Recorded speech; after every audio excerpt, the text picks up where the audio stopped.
Hey, how's it going, Nicole? It's going good. Can you hear me? I can hear you great. Can you hear me okay? Yeah, I can hear you good. Awesome. So we're just gonna wait for Michelle to get in and everything, and we'll Okay. start this. This is exciting. I'm really excited. I am too. I'm glad that I introduced you to this movie. I am psyched up for this. I've been wanting to do this for a while, so it's just good to know that I'm in good company with people that actually want to review this movie with me. Because I've heard of this movie, I just had never seen it before. Oh, okay. So has this been on one of the movies that you've been wanting to see, or is this one of the movies where that you're finally able to watch it? I think it's more I'm finally able to watch it. I remember like as a kid seeing the VHS cover a lot. Okay. Yeah, I remember seeing the trailer for this movie, I think on like the Never Ending Story on VHS. But yeah, probably something like that. And, I remember when Blockbusters was around. Oh yeah. So I rented it from I love Blockbusters. that. And the movie just stuck with me since. So it's actually good to know that this movie's actually on HBO Max right now. Yeah, see, it kind of has like a cult following. There's another podcast I listened to called We Hate Movies, and they did an episode on this, and it was like, we know this movie is bad, but we kind of grew up with it, so we have like a soft spot for it. Because they were still sort of dragging the movie to filth, because it's a very weird movie. It's weird, but it's also got some really good humor with it, mixed in with a little dark humor though as well.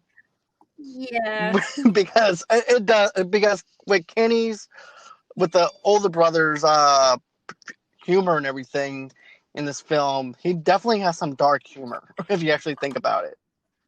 Yeah, it's like it starts out with the babysitter dying. Right. And then they're trying to figure out what to do after that. But anyways, I won't steal my own thunder with it. But I'm excited. I know that Michelle's excited though too. Yeah, I'll hold you. I'll hold you. Okay. And here we go. Go have some milk. You'll feel much better. Aw.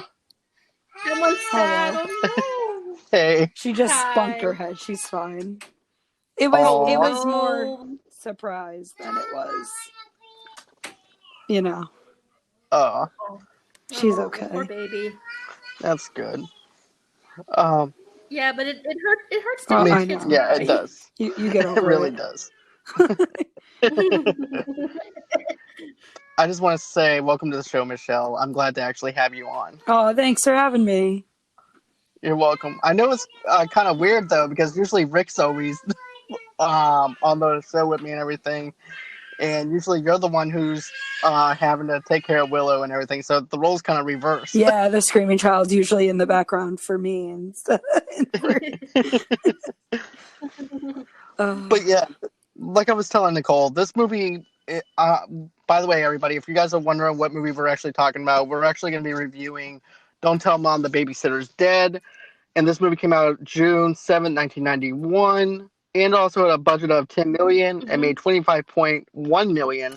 So, like Nicole said earlier when we were just talking amongst ourselves, that, it didn't do that well at the box office. It does have a cult following. And I'm just going to paint the scene for a minute, and then after that, we'll go into everybody else's viewpoints and stuff like that. All right.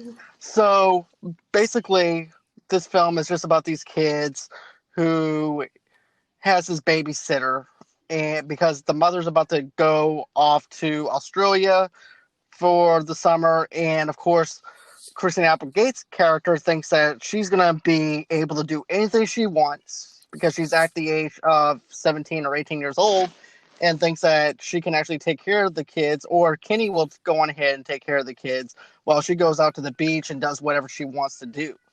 So I definitely love the plot point with that, and all of a sudden just changes because all of a sudden the mother ends up getting a babysitter for them, and then of course she winds up passing away, and they don't know what to do with the body or anything like that. So I like how they actually try to figure out what they're going to do with the body and things like that. So let's go on ahead and get into this. So this was actually Nicole's first time. So Yep. I wanted to get her viewpoints for a minute, and then we'll go to you, Michelle, and everything too. Okay. So I had never seen this movie, but I had heard of it. I had seen like the VHS back in the days of Blockbuster. And I didn't know this, but this was directed by Steven, I'm not sure if I'm saying his last name right, Herrick, who did Bill and Ted's and Mighty Ducks.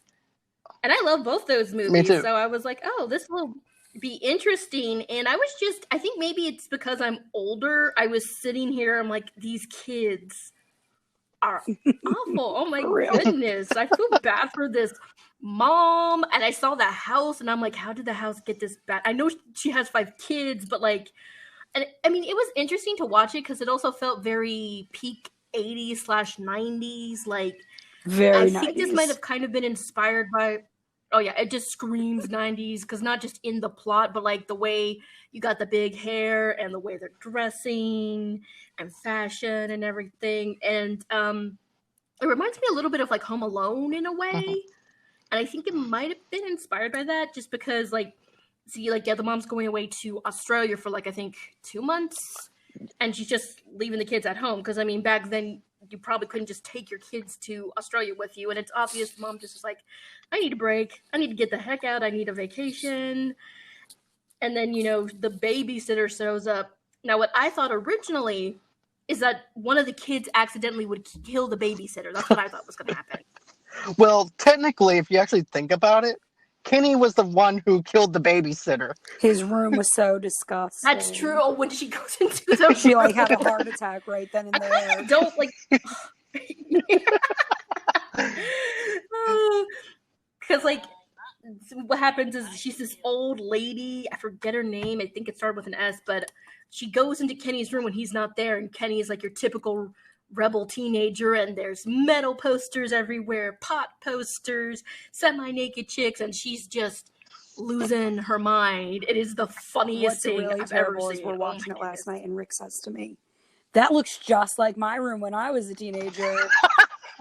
And I was like, you know what? That looks just like my room when I was a teenager. So, like, game on. That's great. Because that was actually like my room though too. Oh my goodness! I mean, maybe because less I had fast food, but yeah. Agreed. But I was a metalhead, still am a metalhead, so I definitely had some of those, probably those posters that you might actually be disgusted by. See, I got into metal later in my life. I just had like anime posters all over my wall because I was a major nerd. Still am. Same. But yeah, I found this movie. I think again, since I'm an adult, I was a little more frustrated.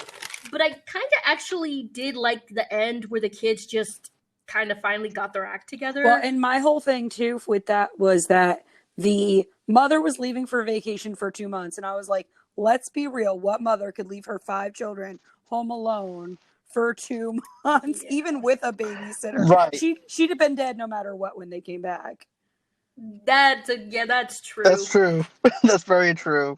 And a matter of fact, Mrs. Storick is actually the babysitter's name. Just wanted to clarify that. That's what's her name. Okay. But, you know, I could just see Mrs. Storick, you know, she smokes cigarettes. I could see her going through about 20 packs of cigarettes on one day. Probably. The whole entire with that carton would be voice of gone. hers.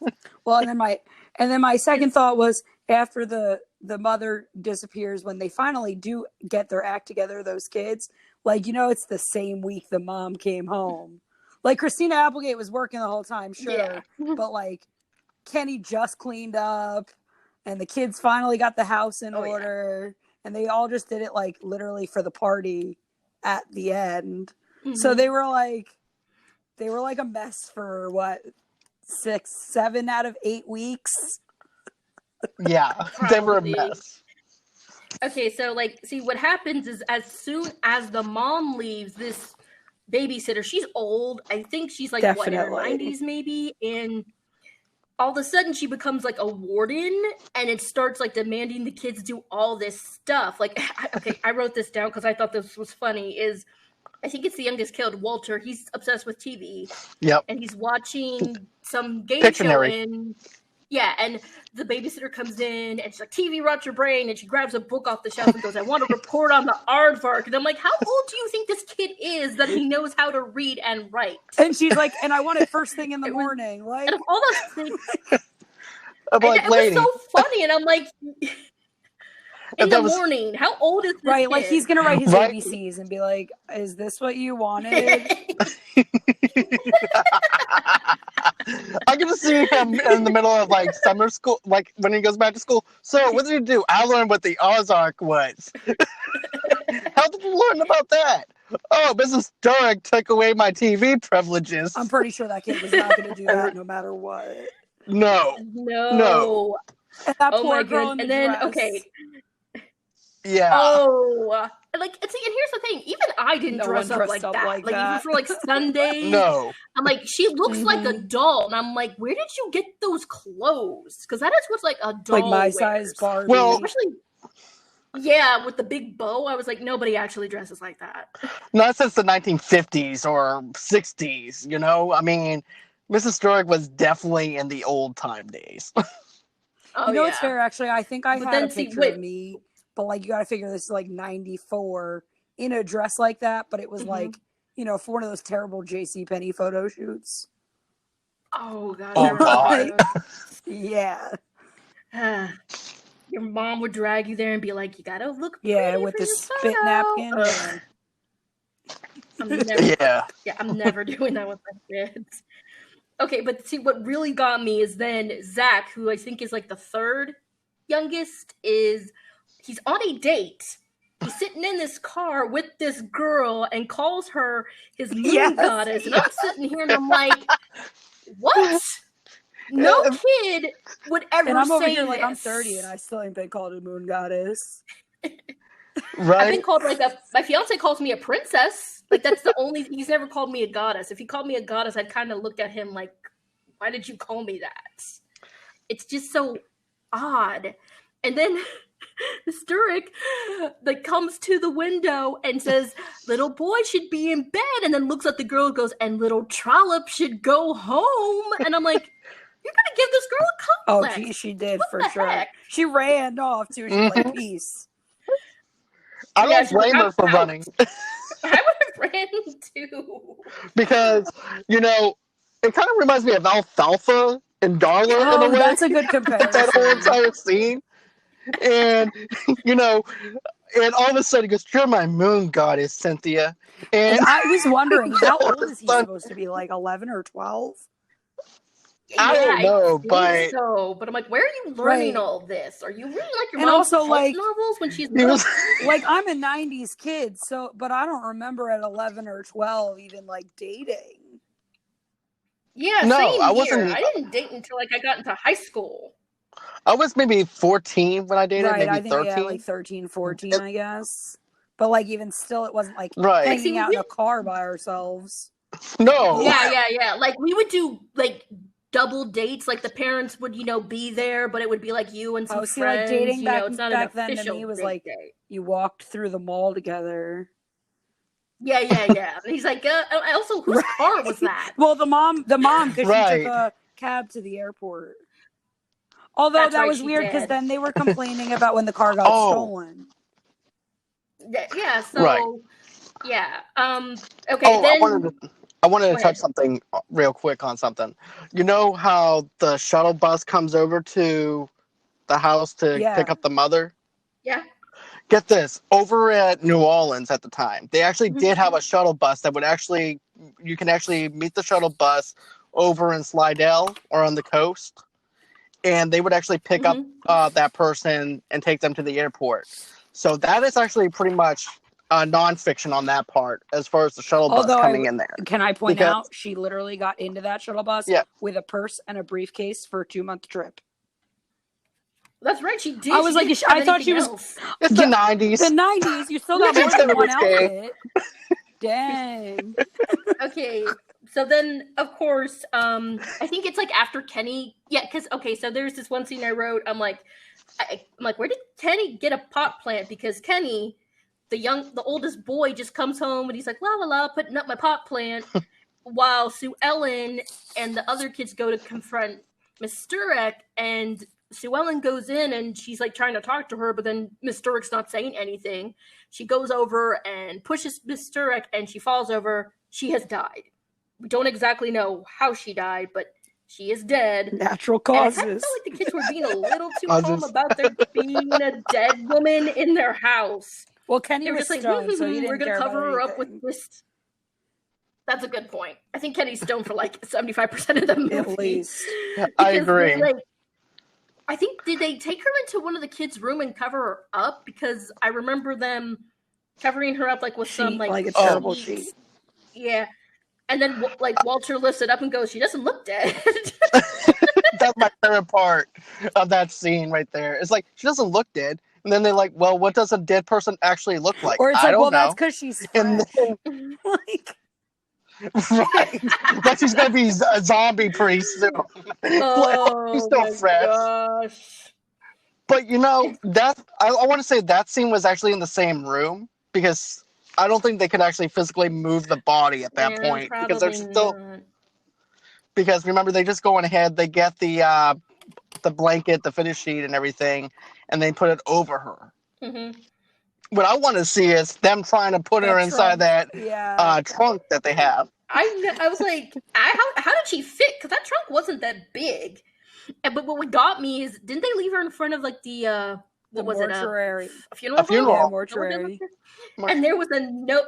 There was a note on it that said, nice old lady. Nice old lady. Died of natural Didn't it say, like, sweet old lady died of natural causes? And, yes. Yeah. And I was like, I can't believe they wrote that she was a sweet old lady. Like, she was nasty. Yeah, they hated her. It was more of a sarcasticness, though, to Probably. it. It's like, yeah. But see, then, I think what got me is, like, these guys didn't Yes, call the cops. I was thinking the same thing when I saw it. I was like, wouldn't they, like... But I guess, you know what? They honestly... They brought it in. They found all that money that she had on her that the mother left. They're like, yeah, they were like, exactly. Fine. They were like, yo, if we call the cops, they're taking all of that. And see, like, I've noticed in like a lot of movies that were made for kids back in the 80s and the 90s, it's like the cops just don't exist in these worlds, because if the cops did, all the problems would like be solved. Oh, I'm gonna acknowledge something though too. Whenever Sue Ellen starts getting the job, because like this.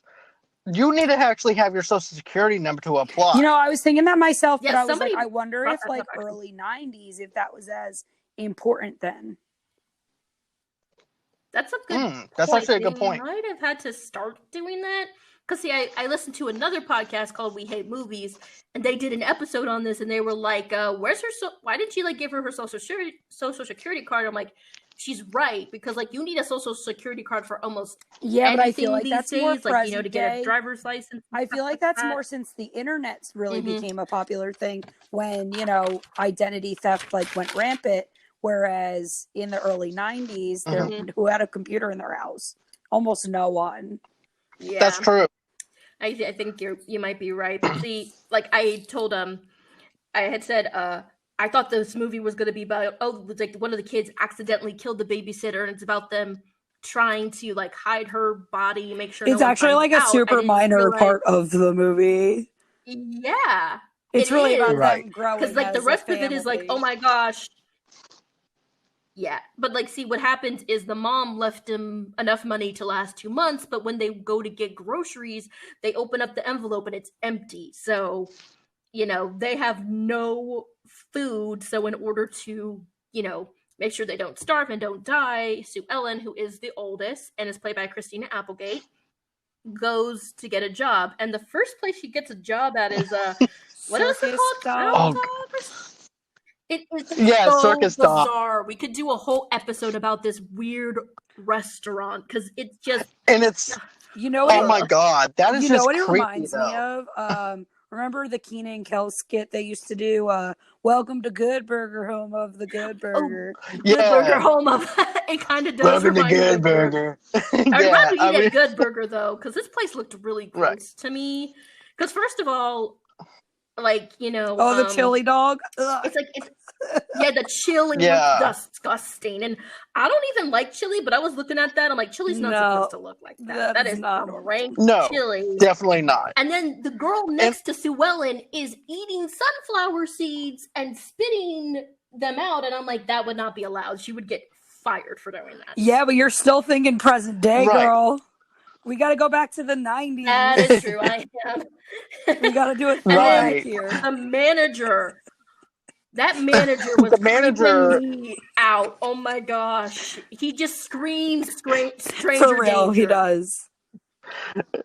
Right. Because he's like, you're doing one thing wrong.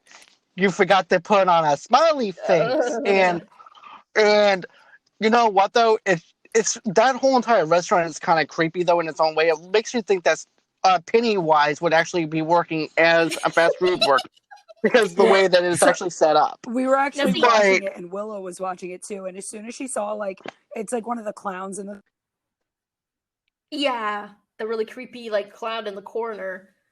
And we were Right. like, oh, it's just a clown. And she's like, that's a clown? Like, See, what that reminded me of was Killer Clowns from Outer Space, because there's sort of like a similar restaurant in that movie. So that I never I was saw getting that. Killer Clown vibes from that, but also, oh, you should. It's on Netflix. But I work at a Build-A-Bear, and my manager is very, happy and upbeat, but it's a Build-A-Bear. You can't be mad at Build-A-Bear. It's like one of the easiest jobs in the world. But like, Sue Ellen's working at Clown Dog with this nasty chili and this creepy manager. How is she supposed to be happy well, at there? least Brian was This guy there. is just Exactly. oh yeah. I They think Brian is, literally, like, the smartest they character in the literally, entire like, they movie. lock eyes, like, the first second after meeting, and it's instant love, and you're like, yep. Rick was, because Rick had never seen it. And it's he, gonna be cute. he saw them. Mhm. Rick was What like, was when Rick's he saw them, like, response? look at each other, he's like, oh, they're gonna get together. And I was like, duh. It's the 90s. We already know. And he had But that sort of 90s like boyish quality that was like always in movies that were like aimed towards teen girls. It's like he's gonna be the romantic lead, and Yeah, but at least he Mhm. wasn't like the romantic bad boy. He was like the romantic hero. right. Yeah, he was actually probably the smartest character in this movie, to be honest. Agreed. Because he was always asking Sue Ellen questions and always wondering about Yeah, he her. knew something was And up. why was he was such a mystery? Wow. all the adults don't even ask questions. Well, like, or and you know anything what's like that. hilarious is like Sue Ellen literally went from being like a 17-year-old wanna party girl to like a top of the line businesswoman 30-year-old. in like 2 days. It's Exactly. amazing. I mean, like, I'm jealous. Okay, so people who I'm don't It's a know what we're talking transformation. about, see what happens is, like, I think it's Sue Ellen's first day at Clown Dog. She's like, screw this. She quits and then fakes a resume and goes to this like sort of upscale like clothing. It's like a place, fashion and she was design applying- company. Yeah, Beverly Hills clothing line. Yeah. And she was applying for a receptionist job, and right away I wrote this down. My words is, the receptionist is a bitch.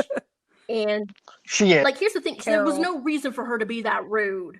And I was like, what's Yeah. wrong with you? She was like the Karen of the whole entire Yeah. secretary business. Apparently. She was like the Karen. I call it the Karen. 'Cause And I which is mean, the bit- it works out pretty well because her name was But- Carol, so it was like Carol, Karen. yeah. right, And see, right. so since But Sue Ellen faked her... oh. Go ahead. No, you go ahead.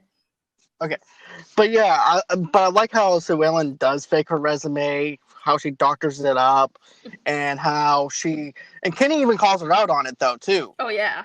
And don't forget how she actually how she even had to apply for the job and everything too. How she actually had to find a job was because Kenny and her both flipped on a pizza Mama Celeste. to figure out Well, who was let's going to be get a real. job. If Kenny or got not. a job, They it would don't not even have been good. her. Oh, God. Kenny No, would it have would ended probably up been in like jail. Hot Topic or Marijuana Field. I or honestly something. could see Kenny working know? at the circus dog for like life.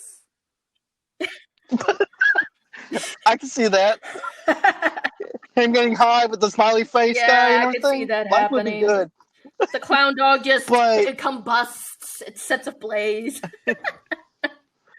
Right? But see, But also too, the resume part, whenever he comes in there and everything goes, are you faking the resume? Are you making that up? He goes, no, I'm just adding a few glamorous parts to it. So the thing is, she did it so well because the head of, like, the boss lady comes in. She's like, "Oh, hey, you should be my personal assistant." And she gets this really good, like, high-paying job. Now, I know, this is 90s logic and everything, but I'm like, how well did she fake that resume? Did she really make it look that authentic and real that it totally fooled this adult and so woman? my thought process was like, this adult woman has never, ever before had to be the one to look at a resume. So when she looked at this very fake resume, she totally just took it as truth, whereas somebody in the hiring department probably would have been like, I don't think so. Yeah, her name is Rose. She's Sue Ellen's boss, and Rose, while she seems nice, she also seems a little scatterbrained, just a little bit. Mm-hmm. And kind of naive though too. But you know what I was thinking though too with that, like you guys were actually talking about with the resume part. I was thinking she wanted anybody besides Carol to have that position. She does say that. So she was desperate. So she even tells Sue Ellen this. She goes, Carol was supposed to have the administrative assistant job, but I don't want her. I want you. And she doesn't even look at the resume, doesn't question it, because anybody but her would have been perfect for that position. Yeah.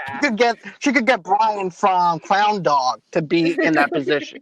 Yeah, and she'd be totally happy with it.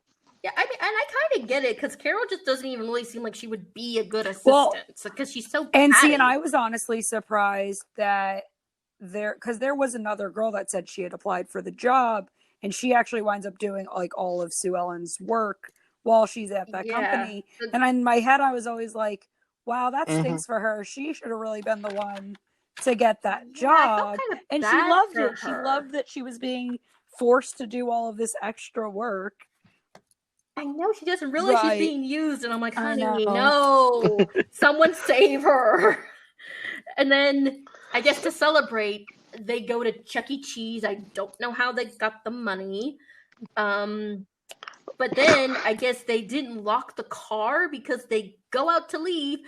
3 drag queens who we've never seen these drag queens before come out of nowhere and are like, we're going to steal this car. And one of them's dressed, I think, as Marilyn Monroe. Another one's dressed up as Liza Minnelli. And they get in the car and they're gone. And I'm like, that was random. We never see them again, by the way. So Rick saw that part and he was like, what just happened? And I was like, 3 drag queens just stole the car. And he's like, but why? And I was like, no, there is no reason. There is no why. It's just the 90s. There's no questioning. And it's just to add that dramatic part to it. It's like, oh my God, what are we going to do now? We have no ride to go back home. So what are we going to do? We're stranded out in this parking lot. We need to call our mother. Panic arises in them and stuff like that. So that's what I got out of that. Then all of a sudden, the fast food gods, open their pearly gates. And she calls the hero, Brian. The romantic hero. And see, Brian's in this big old truck, and it's got like the the spots, and it has and it's got a red nose, and it's just it was so perfect, and it was hilarious. Brian to save the day. Thank God for Brian the hero. Right. And then okay, we go back to we go back to the workplace. The receptionist is still being just the biggest dick in the world. And once again, I'm like, just improve your attitude, okay? Come on. This is why you didn't get the job. How did she say a receptionist? Because receptionists generally have to have personal skills. Yeah. If I was coming in and that receptionist was being rude to me, I would have just left and be like, nope, we're not doing business. And I don't know how she was keeping her job. Maybe she's, I don't know, good with computers or something. Or but we see that Sue Ellen really doesn't know what she's doing. Okay, now I had to double check this because when I was watching the movie, she goes to a fax machine. Poor girl can't work the fax machine, and the fax machine burps. And I was like, did I hear that right? And so I rewound it, and I was right. The fax machine burps. And I was just like, okay, you know what? I'm not going to question things anymore. It's only going to make my head hurt. I was just like, let's just move on. And then this is where I forget the name of the character, but she's got this like really squeaky voice, but she's like, I'm just gonna, and Sue Ellen's like, hey, can you do this for me? She's like, sure thing. I don't care that I'm being used. I'm gonna do this work anyway. What is her name? I don't. Now I feel bad that I don't even know her name. She does all the. That's why she didn't get the job, is because she's like unmemorable. There you go. Kathy, you're right. That's her name. And I think this is also where that other dude comes in, who like becomes Carol's like henchman or something. Yeah, the Bill what his name from is, finance. But there was another dude that came Bill in from finance. Yeah. Yeah. And he just looked like a douche. He had that hair, the way he was dressed. I'm like, right. He's gonna be a jerk, and I was right. And then don't forget too, we also have the guy who's actually the person who sexually harasses women on the job. Gus. Okay, we're gonna have to talk about this really quick, but nobody can tell that Sue Ellen is, not an adult, including Gus, who is Rose, the boss's boyfriend. And I'm not gonna like shame Sue Ellen for this, because Gus is like, hey, let's go to lunch. Now she doesn't realize, this guy has ulterior motives, and she's like, you know what, I'm hungry, let's go eat. And they go, and he just comes on to her right out the bat, very forwardly. It's like, right. And it is. And see, the thing is, Sue Ellen knows as soon as he like starts talking about like cheating on Rose, she's like, her guard is up. And I'm like, okay, that's good, because like she's like, I know something is up, because he just like, Gus doesn't have any pretense. He's like, yeah, I might try to sleep with you, and she's like, what?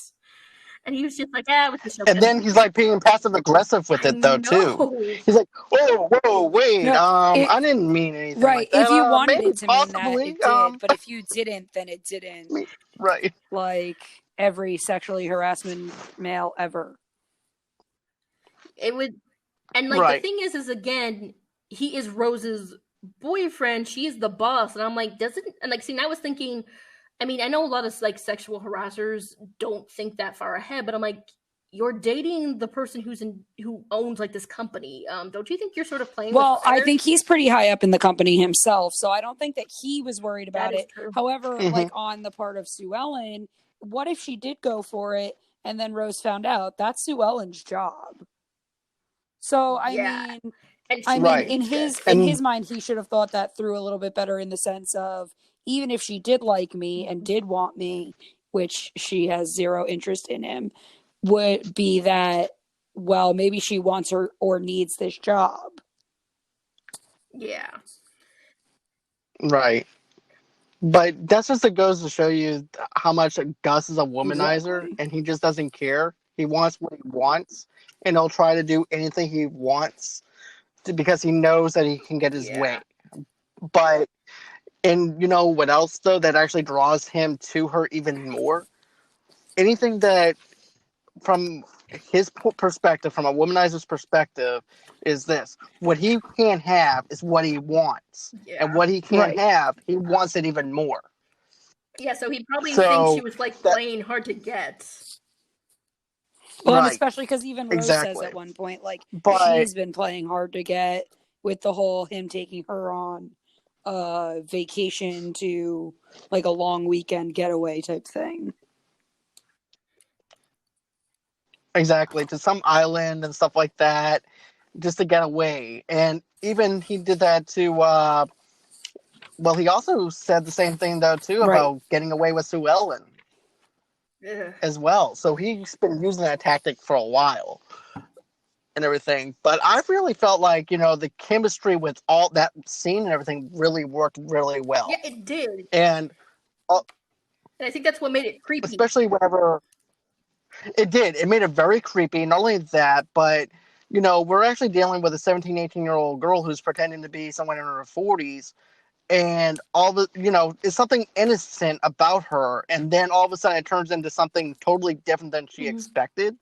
That's something that I really liked about how grown up she actually was at that time. Like, she started to, she realized right away, it's like, this is dangerous and I shouldn't, give in to him. So I was proud of her in that moment. Because it seems like she does really do a lot of growing up through the course of the movie. She like gets home to like relax. Kenny and his friends are being dicks. They got the poor dog high, and I'm like, somebody save this dog. Oh my gosh, their dog Elvis. I felt sorry for Elvis. I'm like, somebody save him. And I Me was just too. thinking, I really First agree with you story there, Nicole, that scares them. she really does like immediately start maturing as soon as she gets this job and is in a position of more power than she's ever been. And now she's trapped as the breadwinner, even in the sense that when she brings home the petty cash, she bought like immediate necessities.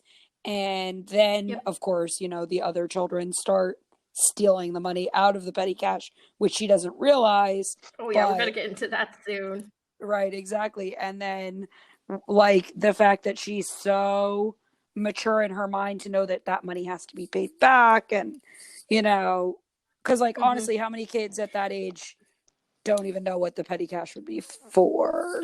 Yeah. Like right. All they see is the money. So they have no concept of the fact that this money is petty cash, and if she's used at a different angle, she could get in trouble. And also, too, we also saw a little bit of that from the moon goddess kid trying to steal from his mom's pocketbook at the very beginning. So she busted him. See, like, the thing is, I feel like as soon as Sue Ellen realizes that they don't have the money, and she, when she like quits, Clown Dog, she's like, oh, there has to be somebody to watch out for the kids. They can't do anything. They're too young to get jobs, So it's like she's like, I can't trust Kenny, obviously, because see, after she takes a bath, she comes into Kenny's room and she's like, can you guys keep the music down? And then she's like, Kenny, can you do the dishes? And instead of being a sane, rational kid, Kenny somehow finds a gun and he shoots the plates. Where did he get this? And what's terrible, he's like a perfect shot. He hit every dish stoned. I know, and I'm just like, again, where did he get this gun? You know what's funny? He reminds me of my friend Stormy and everything. He used to show up to high school high all the time because he just got smoked some weed. He's like, hey, bruh, man. I just got smoking some doobie, man, and everything. It was fucking great, dude. And I don't even remember even coming out of the parking lot, dude. But it was fucking amazing. And that's what Kenny reminds me of. He reminds me so much of my friend Stormy. He really is like the typical young stoner. And normally I wouldn't have a problem with that, but he's just so irresponsible. It's like, I get it, you're a kid, you're rebelling. But, every once in a while you have to stop rebelling and just, help your mom out with the house just once. It's not going to kill you to do the dishes. Well, and if you notice, like, when the mom is still there, it's like you said, like, it's pretty bad. But, like, by this point in the movie, it's so piled up with disgusting. There's no counter left. There's, like, no clean dishes in the whole house, which is weird because there was no food to begin with. So, like, what are you eating and using all these dishes for? I remember there was a scene where the kids are like, we're hungry, and so Sue Ellen just got this big bowl, filled it with some Captain Crunch and milk, and she's like, bye, guys. It's like a decorative bowl. Well, it's so huge. She tried. They ate. Right.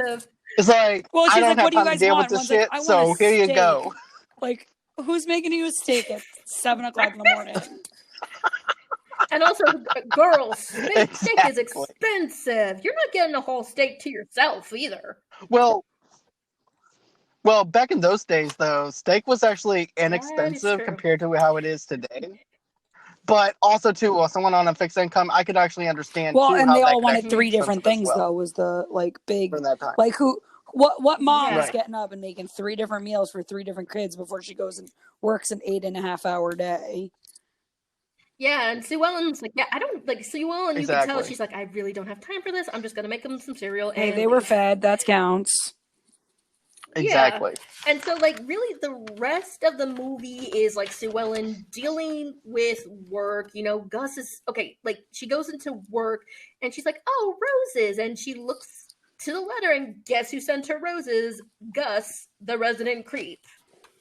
And he sees no problem with this, because I think, didn't he give her tickets to something, too? Yeah, he gave her, I forgot what it was for, but he gave her concert tickets or something. And a matter of fact, Sue Ellen actually had to hide them behind her back because that's when Rose shows up. And she gives the roses like oh the god, Rose from can't Gus. see this. Who's the Oh yeah, right? She played that well. did. She played that off very well. Because I think she realized, one, she can't accept this gift because it's from an adult man who is cheating on his girlfriend, but also Rose is her boss. If Rose gets any hint of there being some sort of affair between Sue Ellen and Gus, she loses the job. And she can't at this point. She needs it so the kids don't end up dying. Which is such a shame, too, because like we said, exactly. like, it wasn't like she was accepting any of these, forward motions from Gus at all. Yeah, she was smart, like, no, right away. Absolutely not. Because, like, I was happy the director didn't go, like, Sue Ellen's like, oh, he's so mature and everything. And I was like, if he had done that, I think I just would have lost my mind. But Sue Ellen is smart enough to know, like, this guy is a creep. This is a bad thing. Oh, and also, I think this is around the time we find out that Carol, the rude receptionist, is the big sister of Brian, the clown dog guy who Sue Ellen is having a relationship with. Right, because she walks in and she's eating the disgusting chili dog from the circus dog or whatever, and she's like, where'd you get that? Right. Like very, very non-smoothly, and she's like, my brother drives the circus dog truck. Right. Is that okay with you? And, again, so rude for no reason. And it's weird because Brian's sweet. I'm like, how the two of you related? Because one of these people is like the spawn of Satan, and the other one's a perfect little angel. How did this happen? Well, if you think about it though, too, what's that movie with? I'm trying to think. I'm trying to think of this girl movie. I forgot what the name of it is. Is where they're all snotty girls and everything. She has that kind of vibe going on and everything too. And Mean Girls, that's it. She has that Mean Girls a lot of like Regina George, just with the way she's so snarky. And see, the Kathy, the lady who did, like, I think it was called the QED report, she was sick, and she comes in, she's like, I finished it, and Carol takes it, and then Carol thinks like, oh, this is the perfect way to screw with Sue Ellen, and she comes up and she's like, here's a QED report done by Kathy. But Rose is like, oh, that's great, Sue Ellen, you know how to delegate, that's amazing. And Carol's just like, you can tell, she's internally combusting. She's like, are you kidding me right now? Because I was wondering how you were going to get that done on top of everything else that we have going this morning. Meanwhile, she hasn't done a single thing herself.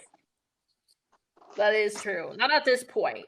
No. Now, we had mentioned, I don't know if they still do this, but there's something called petty cash, where there's like some extra cash lying around. And how Sue Ellen has been providing for her family is she's been stealing from the petty cash. Now, she is smart enough to be like, I'll pay this back. She knows that if they find out she's stealing it, she can go to jail. Right. And then the dumbass kids decide to steal from her. Walter buys a fancy, for like 90s, fancy entertainment system. Oh, God, it's and so then bad. The little Casanova, Zach, buys a diamond ring for his girlfriend. Now, keep in mind, Zach is not an adult. He's not even a teen. And he buys her, like, I think the girl says, like, a Zaza diamond. And I think Sue Ellen should have freaked out more about that. She was, like, just, like... I'd have been at that girl's house. Like, you brought her? She should have.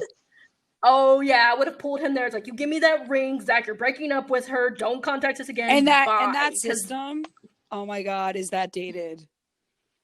Like, wow, does that make us feel old? Because, like, I remember having the TV set up like that in my living room. I mean, mine that was like the king of all systems. But it was so dated. Oh, yeah. But see, now, Walter's, like, obsessed with TV. That's all he does is watch TV. And I guess when they get the system, something doesn't work. And he's like, Kenny, I need your help with the TV antenna. He's like, do it yourself. Now, okay, so Walter, I think, has a few screws loose. He is not the brightest light bulb in the bunch because he gets a ladder to get on top of the house. And, well, what happens? He ends up falling off of the house and breaking his leg.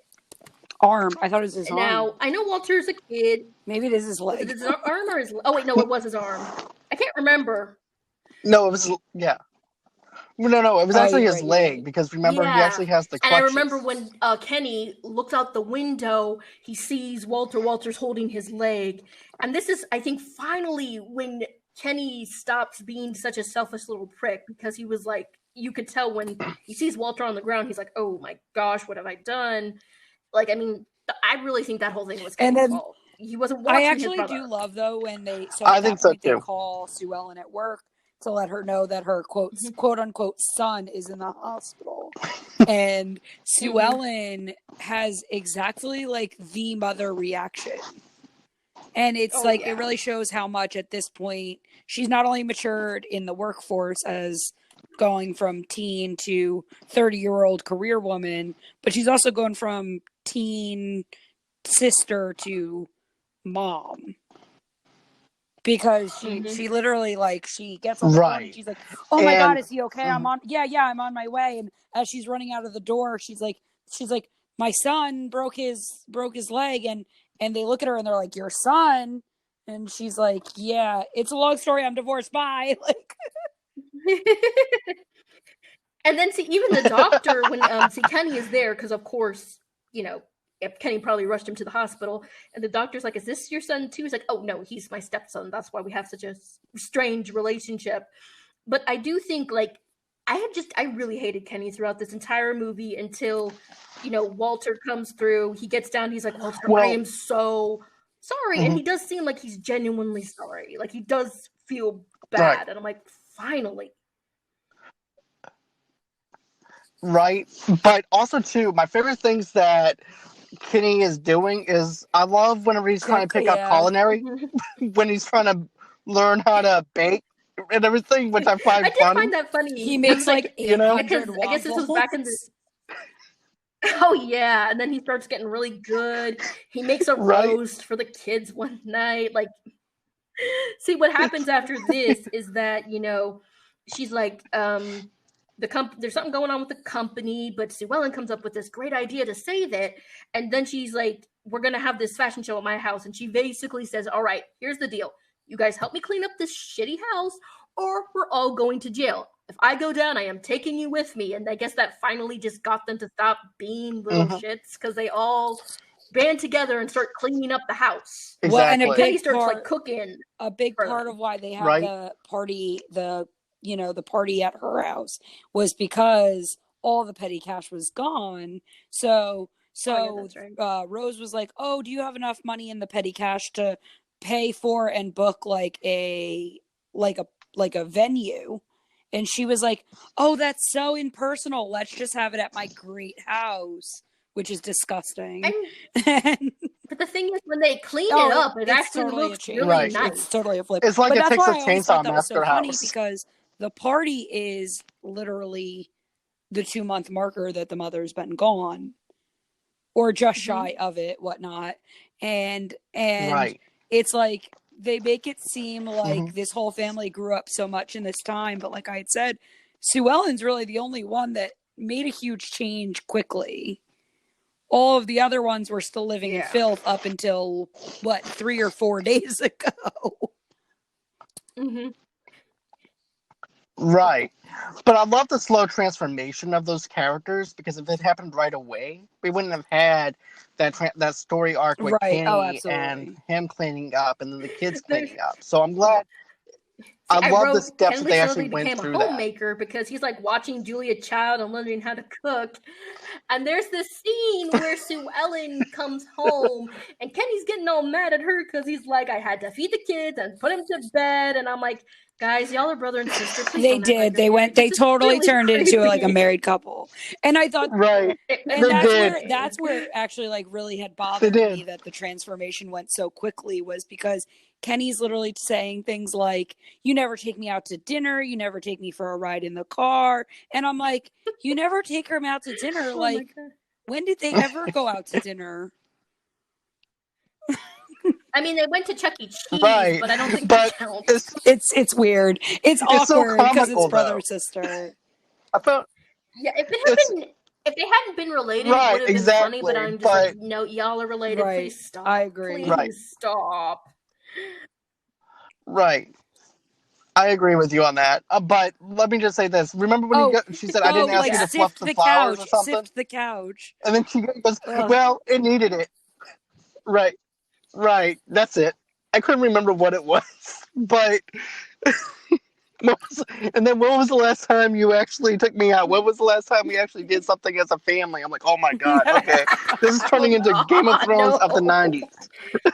So basically we're at the end and I feel like, we have to wrap everything up. So they have this fashion show and then Brian and Sue Ellen, I guess they kind of... Oh, let's also talk about the ice sculpture part. Where they're they got one of Kenny's friends to do it. And it was nice. Yeah. It was really nice. I love the whole entire guitar effect on it. Not only was it great, but you actually watch when he's actually going to create it.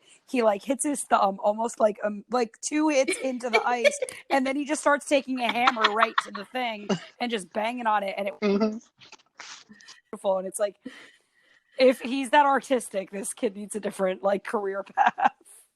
It does. And it was interesting because maybe Kenny went to his friend. She's like, "Hey guys, can you help me clean up this house? And also, can you help be what do you call them? Valets for this thing my sister's doing?" And they just seem to go along with it. Yeah, well, so I also thought that was funny, but especially because he couldn't get them to give him a ride home. But he was right, because he had to bribe them. But they were all cool because he had to bribe his whole house and then working the party. But which is weird, but okay. Right. But I mean, at that point, we were kind of maybe they're transforming because he is. Maybe they're maturing. That could possibly be, Also, too, there's goals there, too. That's a big thing, though, too.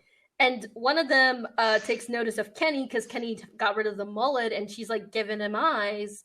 And Sue Ellen designed a bunch of, trendy... Yep. I'm actually doing the finger quotes because they're supposed to be outfits for bellhops.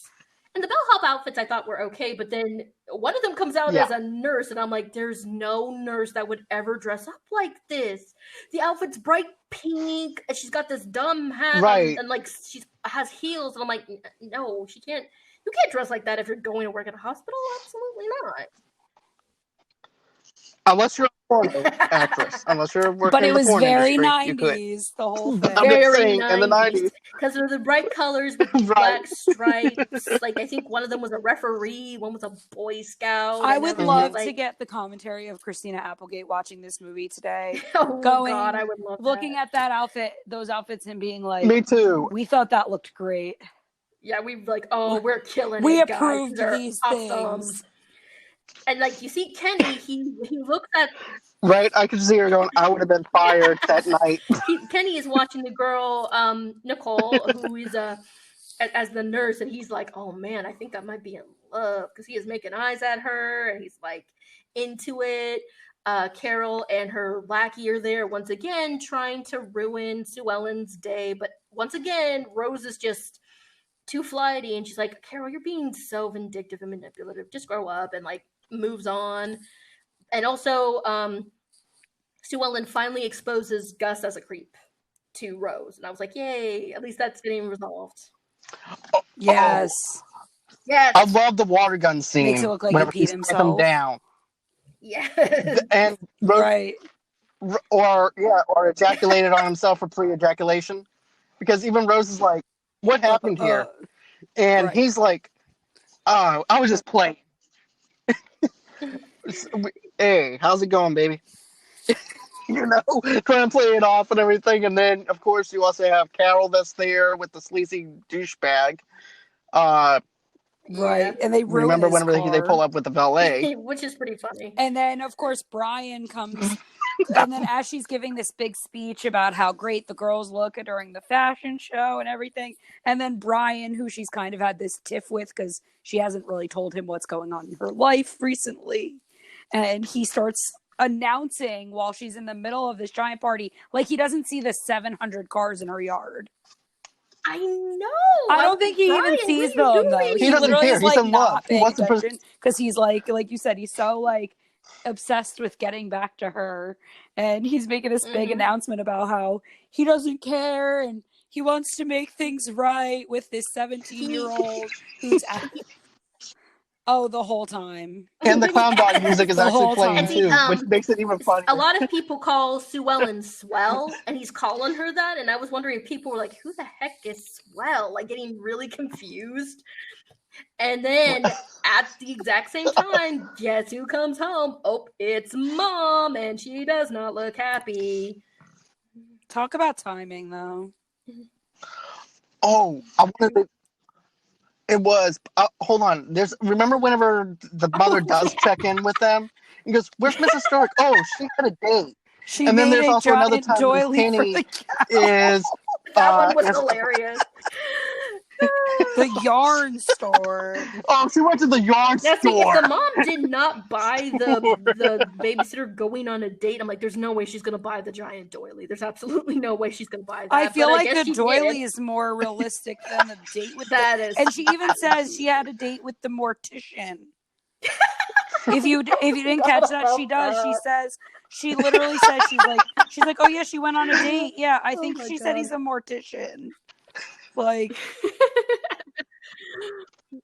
now, here's the thing. I can understand why the mom is mad. However, I think she would have been more angry had it been one of those crazy teen parties you see in like 80s and 90s movies, like somebody's driven their car into the pool, something's on fire. But like, this is an elegant party. The kids are all dressed nice and everything. And honestly, she the house is immaculate. Angry. She starts out really mad about it, and then Sue Ellen comes in and like moms her down. She's like, "We'll talk about this tomorrow. Don't worry about it. Just go to bed. I love that. Everybody just needs to chill out and go lay down, and tomorrow everything will be better." And she's like, and like the mom would go to say something, she'd be like, "Tomorrow, we'll talk about it." She gives her the mom look. Totally. Mom look. And like, don't you try it? And then like, it's so funny because like then the mom looks around the house and she's like, huh. And like, it is kind of interesting. Like, Sue Ellen has been busting her butt working lots of crazy hours all this time. And the house looks 10 times better than it ever did when Mom was home. Oh, yeah. It looks, again, you wouldn't think this was the same house because it just looks so much nicer than it originally was. Like, you guys might think we're exaggerating, but like, there was newspaper everywhere, piles of clothing. The kitchen was disgusting. Oh yeah, the lawn was awful. The lawn looked horrible. It was taped in grime. It looked disgusting, but it looks like a completely different house. And well, you even see like when they start cleaning up the house, the kids are literally repainting the house. Yeah, like the paint was chipping. It looked. It looks like a haunted house if you think about it. And then like they created like this beautiful like fashion house. show walkway over the pool by the end of it. Like it was a big change. Like now see when Sue Ellen gets busted, Rose, it turns out that the fashion show was a success, and Rose is like, I'm offering you a job, and Sue Ellen's like, no, I think I'm gonna go to college. And I was like, see, originally it's like I would have taken the job, but it's like, wait, no, she's still 17. No, she's she still should so have taken the young, job. though. Who cares? She should have taken the job. Oh, 1,000%. But she also learned a lot. That is true. Here's my right. She also learned a lot, right? though, so too. So she got a job, I think, early 90s, right? Making what was it, $35,000 a year. Okay, that's decent money now. Oh, yeah, that's true. And so back then, that was crazy money. Yeah, and that was like... she's going to go to college for the next, let's say, 4 to 8 years, right? And at the end of it, she's still not going to get a job making $35,000 a year. But here's the thing... The way they they would put her in the mail room. It seems like Rose is like, when you get out of college, I'll give you a job. Like Rose even says, let's do dinner sometime next week. So it seems like she and Rose are still going to have a relationship. Well, Rose also says like she might know some job that she could get her at Vassar afterwards, which is like another fashion type position, but still she won't be as high up as she is right now. So in my mind, like, to be able to skip the cost of going to school to have a better paying job, which in the 90s you could get away with much more easily than you could today. Experience was better then. Now you need a college degree to even get the experience. So but see, I I also would have just gone think for it. Sue Ellen really just wasn't ready for all this, and she just kind of wanted to, go back to sort of being young. So I think that's why she didn't take the job. But then Kenny was talking to like one of his friends, and they're like, "Hey, you want to go like one up?" And he's like, "Nah, I actually got a date with Nicole, one of Sue Ellen's friends, and I'm actually gonna start going back to classes. I'm gonna go into home ec." And I was kind of like, you know what? That's actually good for him, because like, if you know how to cook, that's a big thing. Also, like, I mean, you can get jobs in the cooking industry, and also, I am just gonna say this: people are attracted to someone who can cook. If you can cook and you're good at it, you're like 100 times more attractive. Right. I'm just saying. But then, as Sue Ellen and Brian make up, they decide like, oh, we're gonna get back together. Mom comes back up and goes, "Hey, Swell, yeah, Mom, just one question. Where's the babysitter?" Oh, another thing though too that Brian asked her, he goes, "So, are you hiding anything else?" No, that's pretty much it. All of a sudden, that's when she comes out there. And you know what? Goes, I looked at Rick and I was like, I would have been like, she took that money and she disappeared after the first day, and we didn't want to tell you. Yeah. Because I would not be like, oh yeah, we might have accidentally murdered her a little. Exactly. And then dumped her on a mortuary stairway. Now, see, we don't know if they tell her the truth, because then it's over, yeah. It cuts back to the two guys who found the trunk, and he's like, "Oh, I'm gonna miss her," and the guy's like, "You didn't even know her." It's like, "Oh, well, she left us money." He's like, "Well, I'm gonna miss her money." We see where they they have buried this woman, but since they don't know her name, they just buried her with what it said on the note. Sweet old lady died of natural causes. Oh my gosh, it's hilarious. Like, it's so. See, I kind of wanted to originally hate this movie, but I was sitting there after I watched it. I'm like, this sort of gave me a weird sense of nostalgia, because it's just so 90s. It is so 90s in a way. Well, so I can't hate it. And so I hadn't seen it in so many years since the last time I watched it that like I forgot how 90s it was until I like started it up. And then I was like, oh yeah, like Christina Applegate, who's automatically to me like the picturesque of 90s, as because she's also the daughter on Married with Children. Oh yeah. So I always picture her as like the very 90s actress. And then immediately it opens with even the girl, her girlfriends who are all getting ready to go on their summer vacation, and they're all shopping wearing all these vintage 90s clothes, and it's just, and they got the big hair and everything. The and picture it's like, of 90s. It just hits you with the 90s. So it's like, I'm not going to say this is the best movie I've ever seen, but I did oddly enjoy it. I had a lot of fun with this, like more fun than I thought I would have. I love it. Like, so... Yeah, I'm like, at first I'm like, I kind of want to hate this, but I just can't, because it's just so 90s. And also, I really like Christina Applegate, and I feel like she was probably the best actor in this entire thing. And I feel like she kind of had to sort of carry it, but I think she did a really good job. So I would recommend this, probably. Same. I recommend, I haven't seen this movie in forever and everything too, but I was so thrilled to actually see it on HBO Max. So I'm like, okay, I gotta watch this movie. I gotta review it and everything. But I didn't just want it to be a male perspective on this. That makes sense. So I wanted it to actually have a female perspective on this film. Because of the fact with the sexual harassment, then of course the whole entire deal when you actually have the designing clothes, stuff like that. I'm a guy. I don't know shit about design for nothing. Okay? So, you know what I mean? I wanted to have a woman's output on this film as well, not just a male output. I love hearing women's perspectives. That's just me. I love hearing what women actually have to say, and also too, for someone to actually see this woman working into the 90s in this business and stuff like that.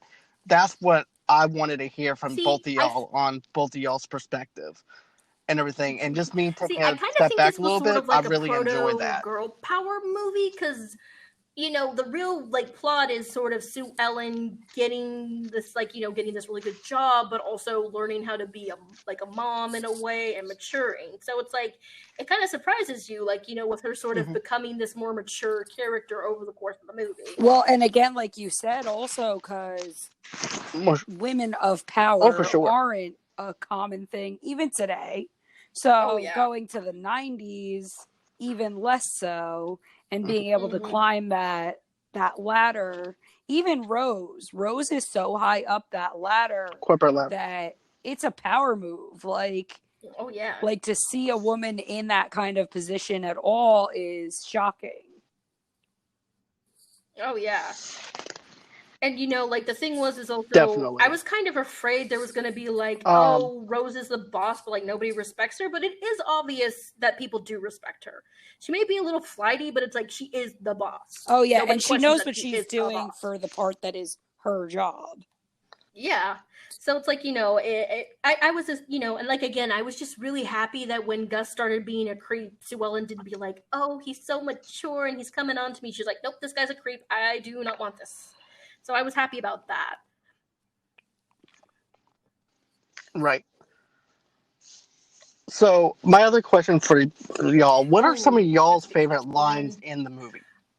I would probably if you had to pick one. say, okay, I remember writing this down, but I think this is like when they realize they don't have any food.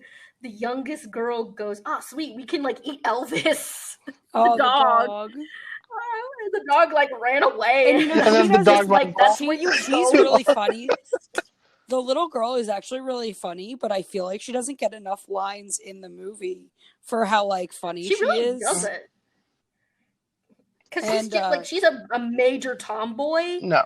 She was the one where Miss Sturrock dressed her up in the dress, and the reason she hated it is because she was dressed with a cap and pants and a long sleeve shirt, so she obviously didn't want to be in the dress. And that part of the movie actually, and it's not even that she says anything, actually, is actually going to be what my response to that is that she comes out of the room wearing that dress, and as Miss Sturrock is walking down the stairs or whatever, she goes out, she just flips her off. And then goes back into her room. It's so perfect. It's like, you know what? I think I would have done the same if some creepy lady forced me into clothes I didn't want to wear. Yeah, definitely.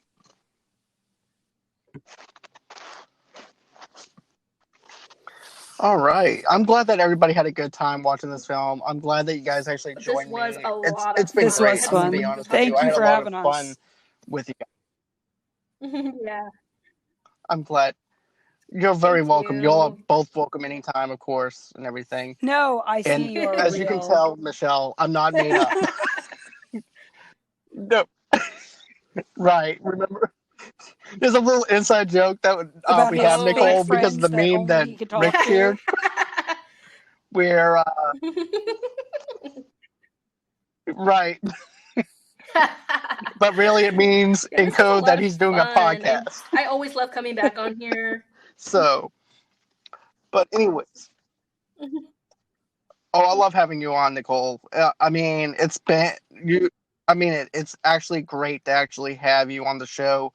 And also, too, of course, I'll try and find something else that you haven't seen and have you back on, though, too. And I'll also have you back on. You guys are going to hear more of me, so get used to me. Ha, ha, ha. I'm glad. So... you can find me on my Tumblr. Where can everybody find you, Nicole? Bear Goddess, and also you'll find my Twitter through that, as well as my published stories. I recently published a short story called Mr. Boogie and Miss Spooky. It's about this little girl. Her father sucks. He's terrible and awful. And one night, the monster from under her bed and the monster in her closet come and are like, "Hey, we're your guardian angels, and we're gonna help you." And I'm really proud of it because it was so much fun to write and create the monsters. So if you guys are interested, you can go find it and read it. But yeah, that's where you can find me. Awesome. And everybody, you can follow me at Movie Lovers TV Lovers Unite on Facebook. We also have an Instagram, Movie Lovers TV Lovers Unite over there. For all your entertainment news, articles, and reviews and stuff like that, you can find us at movieloversunite.com. We also have a GoFundMe page, so you guys can go on ahead and donate towards the show if you guys want to, or you can go on ahead and donate another way, which is buymeacoffee.com/movie lovers. And then we also have a Patreon that we just started up. And Tamika and I are actually going to be doing a documentary series. We got that going on for a Patreon, for a $10 Patreon, for a $5 Patreon. We actually have it where we're going to be reviewing like old classic movies like from the 50s and 90s and stuff like that. And that's actually going to be our very first review is going to be Caesar. Oh, wow. So, which is actually an Italian mobster movie. So we're going to be doing that. And for a $15 for a $20 tier, you get all those plus a digital movie. So, it's just my way of giving back to the community and everything and saying thank you to everybody. And it's been a pleasure, guys. Like I said before, it's been a pleasure having you. Good And night. always, and until next time.